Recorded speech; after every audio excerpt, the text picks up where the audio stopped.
자, 스프라이트 렌더러 클래스를 대대적으로 다시 리팩토링을 했습니다. 아마 우리가 이전에 이제 이거는 API 때 그 윈32 뭐 트랜스페런트 브릿이나 아니면 뭐 그 GDI 플러스의 뭐 드로우 함수나 그런 것들을 이용해서 물체를 그렸었습니다. 그랬었고, 그리고 이제 우리 그래픽 디바이스를 이용해서 물체를 그리는 함수로 렌더 부분을 바꿨습니다. 바꿔줬고, 이제 우리가 앞전에는 아마 물체를 그릴 때 요렇게 그렸었죠. 보시면 자, 메쉬 바인딩 해주시고요. 여기서 이제 버텍스 버퍼랑 인덱스 버퍼 바인딩이 됐고요. 그리고 뭐 상수 버퍼 이용해서 값 전달해줬고 GPU에 요건 이제 해줘도 되고 안 해줘도 되는 거였죠. 그리고 매테리얼 안에서 쉐이더랑 텍스처 요 두 친구를 또 GPU 렌더링 파이프라인에 바인딩 해줬었습니다. 그리고 나서 드로우 인덱스로 물체를 하나 그려주고, 그리고 또 다른 물체를 그릴 때 다른 메쉬랑 다른 메테리얼을 이용해서 또 바인딩 해줘서 물체를 또 다른 물체로 이렇게 또 그려주고, 그리고 요거를 이제 최종적으로 프레젠트 함수를 이용해서 모니터에 출력을 해줬었습니다. 근데 이제 우리가 씬에서 각각 게임 오브젝트가 이 그리는 작업들을 하나씩 다 나눠서 해줘야 되거든요. 그래서 이 작업들이 렌더러로 넘어간 겁니다. 렌더러로. 그래서 일단은 2D 화면만 그리면 되기 때문에 우리가 스프라이트 렌더러라는 단순한 네모 텍스처 이미지를 한 장 이렇게 그려주는 요 렌더러를 구현을 했습니다. 자, 그래서 어플리케이션에 가시면 마찬가지로 뭐 렌더 타겟 뷰, 뎁스 스탬십 뷰 초기화 해주고요. 화면 지워주는 거죠. 뷰포트 세팅에 렌더 타겟 세팅까지 기존 걸로 진행해줬고요. 그리고 물체 렌더 이용해서 쭉 그려주죠. 그리고 씬 매니저의 렌더에서 우리가 이렇게 액티브 씬에 들어가면 레이어별로 또 각각의 물체들을 이렇게 렌더를 해주고 있습니다. 게임 오브젝트들을. 그리고 각각의 렌더를 해주시고 그 안에서 컴포넌트들 렌더를 해주겠죠. 그리고 나서 마지막으로 프레젠트 이용해서 화면에 띄워주는 거죠. 자, 이렇게 작업이 진행되고 있고, 그러면 스프라이트 렌더러에서는 무슨 작업들이 진행이 되고 있냐? 일단 스프라이트 렌더러에서 필요한 이 친구들을 좀 보겠습니다. 그래서 어떤 이미지로 화면에 그릴 건지 그 이미지를 우리가 스프라이트라고 이름을 지어줬고요. 그리고 매테리얼, 어떤 쉐이더랑 어떤 텍스처 이런 것들을 이용해서 물체를 어떻게 그려줄 건지 해주는 이 매테리얼이 있었죠. 그리고 나서 메쉬, 나 어떤 정점 정보로 물체를 그려줄 거야. 그래서 우리가 버텍스 버퍼랑 인덱스 버퍼 그리고 인풋 레이아웃 요 두 개, 세 개를 가지고 있었습니다. 메쉬는. 자, 그래서 이렇게 렌더를 이제 가보시면 똑같습니다. 우리가 아까 거기서 메쉬 바인딩 해줬고 매테리얼 바인딩 해줬죠. 그리고 스프라이트 바인딩 해주고 그리고 드로우 인덱스까지 호출 이렇게 진행이 되고 있습니다.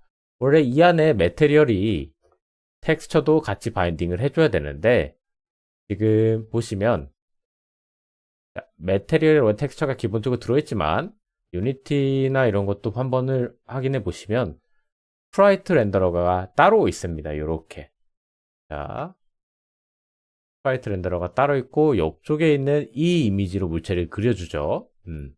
그래서 이 함수를 제가 바인드 텍스처랑 바인드 쉐이더 두 개로 분리를 시킨 버전을 하나 새로 만들었습니다. 그래서 여기서는 쉐이더만 바인딩 해주시고요. 그리고 텍스처는 우리가 세팅한 이 스프라이트 이미지로 텍스처를 바인딩 해줍니다. 지금 알베도 디퓨즈 이미지에 제가 그냥 쓰고 있는데 이것도 따로 좀 이름을 수정을 하는 게 좀 좋을 것 같습니다. 예를 들어서 이렇게 스프라이트로 자, 따로 수정을 해보죠.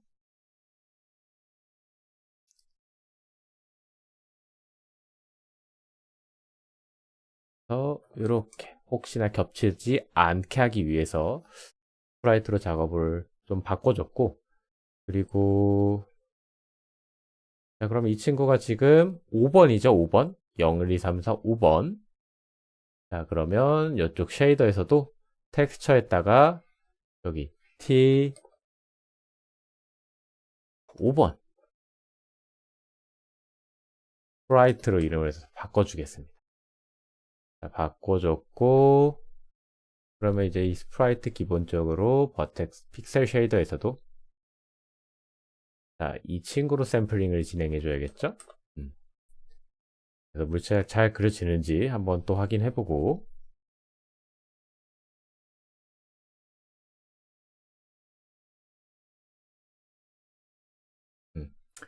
크게 문제 없이 잘 그려지고 있죠? 자, 일단은 좀 분리를 시켜놓은 게 좋을 것 같습니다. 나중에 3D를 위해서 5번 텍스처 레지스터 5번에다가 넣어서 쓰고 있다. 자, 이 번호 순서대로입니다. 자, 그렇게 일단 진행을 해주고 있고요. 그래서 이 친구 마찬가지로 렌더링 다 되고 물체가 잘 그려지는 모습을 좀 확인할 수 있을 겁니다. 자, 그리고 추가적으로 조금 수정을 한 부분이 있는데요. 여기 로딩 씬에 보면 이제 제가 맨 처음에 우리 엔진에서는요, 이제 로딩 씬에서만 씬을 만들 때 로딩 씬 하나만 만들고 있습니다. 하나만. 로딩 씬 하나만 만들고 있고, 로딩 씬 안에서, 자, 로딩 씬 안에서 여러 게임 오브젝트들 또는 뭐 여러 뭐 이런 것 리소스들을 로드하기 위해서 여기 로드 텍스처에 로드 스레드에서 로드를 해줄 수 있도록 옮겨놨습니다. 옮겨놨고요. 그리고 마찬가지로 이제 이 크리에이트 씬에서 원래 그 씬을 만들고 나면 현재 씬으로 바꿔줬거든요. 근데 크리에이트 씬이 이제 씬을 만드는 작업만 진행을 해주고 있고요.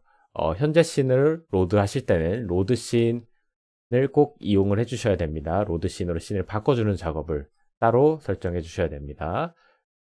중간에 스레드에서 작업을 하고 있을 때 현재 씬을 바꿔버리니까 스레드 간 충돌이 생겨버립니다.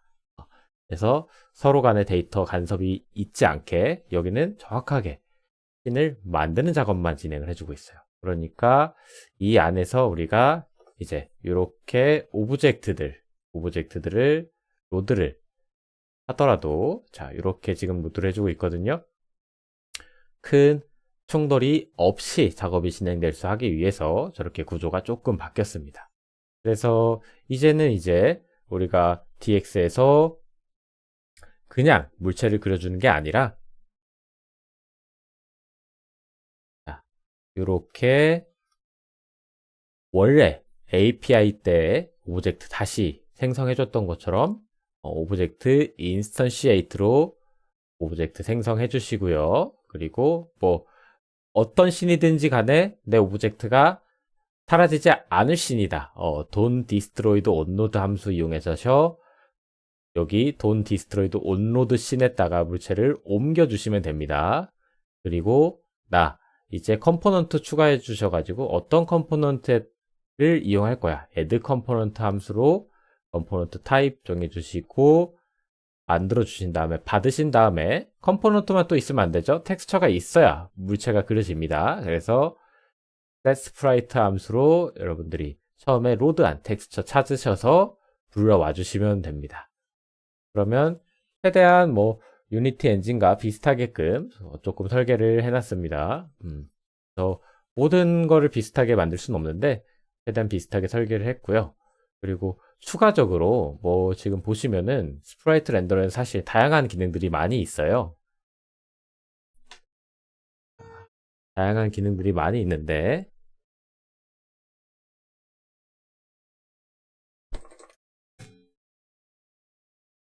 자, 뭐 이미지의 색깔을 바꾼다든지 뭐 이런 기능도 있고요.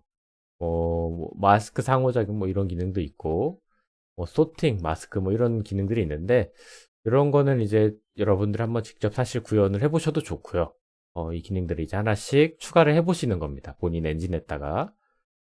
그래서 뭐 따로 구현이 조금 어렵다 하시거나 하시면은 댓글이나 뭐 메일에다가 요청사항 주시면은 제가 업데이트 해드리니까 댓글 많이 남겨주시면 좋을 것 같습니다. 그렇게 해서 이제 원래 게임 엔진 구조를 점차 다시 찾아가고 있는 모습을 조금 볼 수가 있죠. 자, 일단 스프라이트 렌더로 이렇게 업데이트가 됐고요. 그리고 다음 시간에는 아직 할 것들이 좀 많지만 트랜스폼 컴포넌트를 이제 업데이트해서 화면상의 물체를 어떻게 이동시키거나 뭐 그런 것도 한번 해볼 수가 있고요. 아니면 저희가 아직 레스터라이저 스테이트랑 뎁스 스테시 스테이트 이런 것들을 사용하지 않고 있어요. 알파 브랜드 스테이트. 이 친구들 3개 또 세팅해주는 거를 작업을 해볼 수도 있을 것 같습니다. 학습하시느라 고생 많으셨고, 다음 시간에 뵙도록 하겠습니다. 감사합니다.